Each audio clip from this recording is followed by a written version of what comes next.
All right, today is February 28th. It's the last Tuesday of the month, and that means guess what? Shiller releases their national home price index. We're going to talk about that and more. So, welcome to Housing Bubble 2.0 News of the Week, or as I like to call it, another episode of As the Housing Market Turns. As I said, February 28th, who can believe the month is over? It's a short month. I get it. Randy Patrick here, putting the realism back in real estate. A lot of stuff going on. Let's get at it right now. This video, of course, is brought to you by our friends at Foreclosure.com. If you want to find out the distressed properties in your backyard, your neighborhood, go to gethousingdata.com. That's gethousingdata.com. All right, let's move on quickly here today. So, U.S. home prices tumbled for the sixth straight month in December. That should come as no surprise to anybody that's been paying attention to the real estate market. All right, so again, 6 straight months, basically the S&P Global Case-Shiller Index dropping more than expected. This slowed the annual growth of prices to the weakest since July 2020. You can see the chart right there. What we'll do is we'll actually get into the real S&P Case-Shiller Home Price Index data here. So ultimately, it's decline continued in December. We got 6 months of decline. Basically, everything declined. Everything on the charts declined. Obviously, prices fell in all 20 cities. The number one performing, I guess you could say, year-over-year home price appreciation locations were Miami, which led for the 5th straight month, Tampa, and then Atlanta. Basically, Charlotte not far behind. The Southeast and the South were the strongest regions. The West continued as the weakest. So again, interest rates, lack of interest in housing, economy, potential recession, people getting strapped with respect to payments. We've seen things like auto loans. The auto loan or the auto subprime industry is having a hard time now too. People aren't making payments. So stuff is getting difficult for the average person, the average homeowner. There's no doubt about that. So we can see that this is the supporting data that shows, I guess you could say, the indices, how things are growing and coming back down. You can see that in 2020, things kind of took off on a pretty high clip.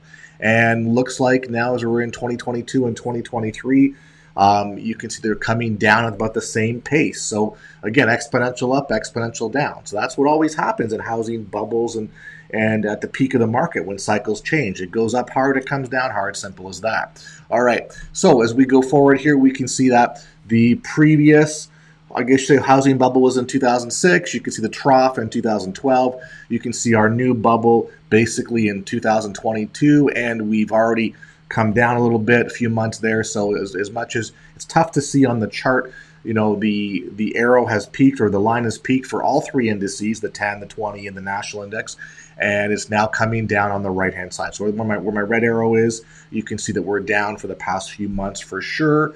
So if things start to transition the other way now. Where are we at from peak to trough to current? Well, again, our peak was July 2006. Our trough was February 2012. We are basically just under 60%. I guess you could say value difference in the positive side from the 2006 peak to where we are today.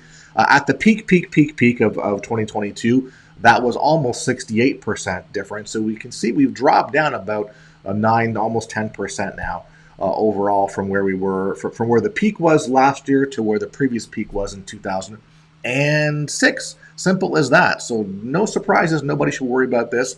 The places and cities you want to know, this is your top 10 index, or your 20 city index. Atlanta was up 10.4%, Boston 5.2%, Charlotte 9.9%, Chicago 5.9%, Cleveland 6.0%, Dallas 7.9%, Denver 3.5%, Detroit 4.5%, Vegas 3.6%, LA 2.7%, Miami was leading the way with 15.9% year-over-year increase, Minneapolis 3.2%, New York 6.6%, looks like Phoenix 2.9%, Portland 1.1%, San Diego 1.6%, and now we're starting to see some negative numbers coming in here. So San Francisco leading the negativity, negative 4.2%, and Seattle negative 1.8%. So now we're seeing a couple cities here and there that are reducing their year over year, getting down to flattening out to zero. And now we've got a couple that are over the edge that are actually going the other way. So they're actually losing home price appreciation compared to last year. So again, you can see the slide. The year over year, every month is decreasing. Now, we've got things like, Portland, San Diego, getting down to, to getting close to 1 to 0. Essentially, that's where we're going to see the change in the West first, and it's going to sort of sweep across the nation. Simple as that. So again, San Fran is having a hard time. There's no doubt about that. They're plummeting the fastest with prices down 4.2% year over year. The biggest annual drop since March 2012 to the lowest since 2021. So there you go. So once again, San Fran's leading the way with respect to the pace of home price devaluation. Now, again, case Shiller, and this is a good point to make here. Bear in mind that these prices are extremely lagged. So as much as today is February 28th, and case Shiller, as I mentioned, comes out on the last Tuesday of the month, it is based on 2 months previous, so a 2-month lag of data. So we're talking about December 2022 data in the end of February 2023. So these prices are lagged, which is where mortgage rates began to flatten before turning up dramatically in February. All right, so will we see some uptick in some maybe in the January or February case Shiller data in the future? We could, but do not expect any pause in home prices yet. And besides, that is not what the Fed wants. We all know that back in June of 2022, the Federal Reserve came out and said, we need to reset the housing market. We need to bring prices back down to reality for the average home buyer and the first-time home buyer. Simple as that. So that's why I think we'll see a little bit of plateauing, but we'll start to see some more once the next couple of months transpire. We'll see a more direct downward decline in home values across the board. So please be aware of that. No surprises here. Now, folks, if you like the information that I've been providing and want to know more about real estate, why don't you do me a favor and hit the subscribe button? I'd really appreciate that. And if you are currently a subscriber, could you just reaffirm and resubscribe? Because as I said, I lose subscribers all the time for unknown reasons. All right, thank you. Well, we know what the reasons are, but I'm just not going to say it out loud. Anyway, so this is the dichotomy of our market. So we're looking at home prices that are sliding, albeit a lag time. Well, U.S. pending home sales explode higher in January. Oh my goodness. Pending home sales exploded in January. So now what we're seeing in the sort of mainstream housing news narrative is that, the worst is over. Things are looking better. Oh my goodness. Well, guess what? Yeah, existing home sales plunged, new home sales surged in January, and today's pending home sales print will be the decider over what level of bloodbattery is really occurring in the U.S. housing market. So after a surprise jump in December, analysts expected a modest 1.0 month-over-month jump in pending home sales in January, but were blown away by the 8.1% month-over-month explosion in sales, even though December was revised down from 2.5% to 1.1%. So basically, pending home sales jumped pretty nicely for the month of January. Now, what are pending home sales? Pending home sales can be very easily defined as homes that went under contract. So during the month of January, the number of homes that went under contract, so in the MLS, they're from active, they're now deemed pending. So there's a pending sale. And what that does, that reflects on future sales. So if you're pending home sales in January, that's going to reflect a February or March or maybe even later closing.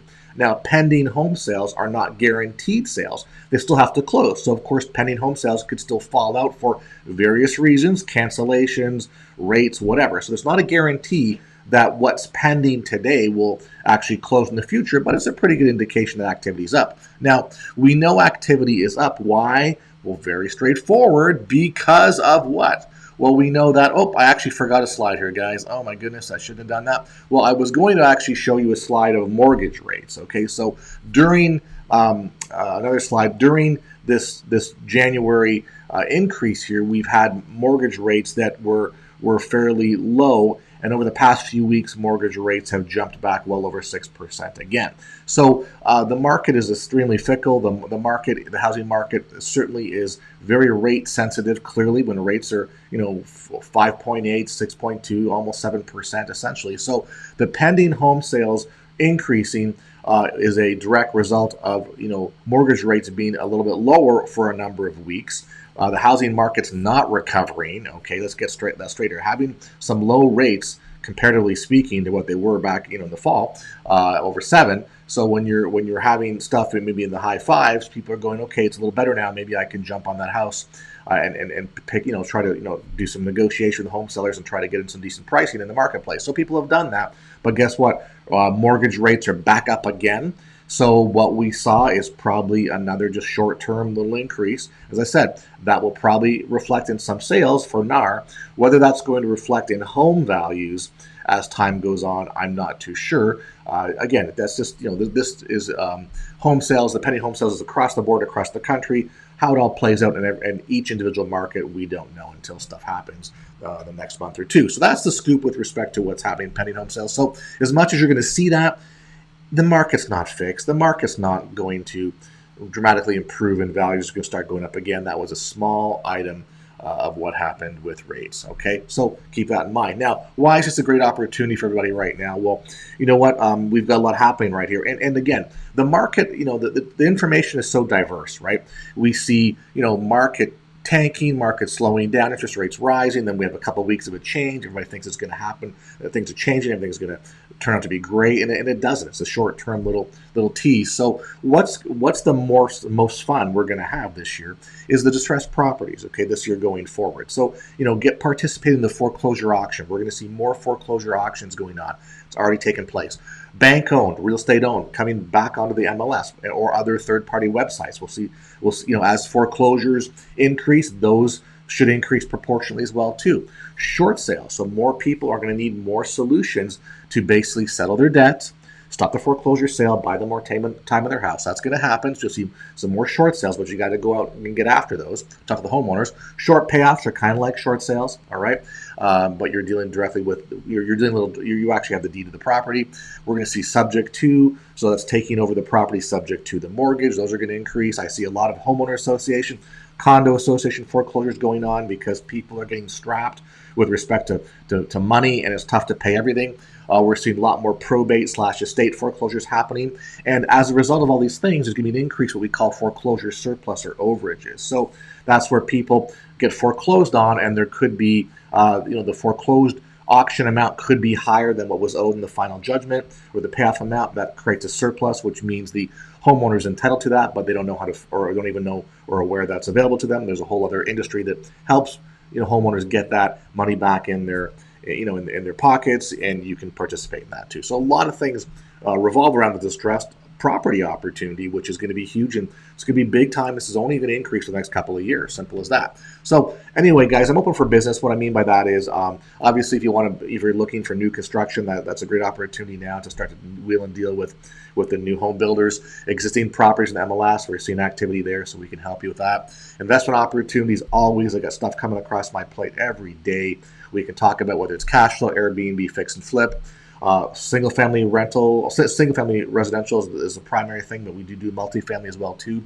I've got some build-to-rent and build-to-flip opportunities you might want to inquire, and we actually have access to a lot of finance lenders, hard money, etc. So we're like a full-service shop here. So give me a shout. Reach out to me. Obviously, education. My new foreclosure fortunes product is ready to go, and we can start working on that right now because this is going to be the year of the foreclosures. They're picking up right now. Maybe next video we'll get into that. If you're in the Tampa Bay area too, doing a lot more seminars and presentations on what's happening right now. So please follow me for that type of information. And once again, guys, I thank you for the views, likes, comments. Please share the video with your family and friends. If you're not a subscriber, please subscribe. I look forward to speaking with you in a couple of days. So take care.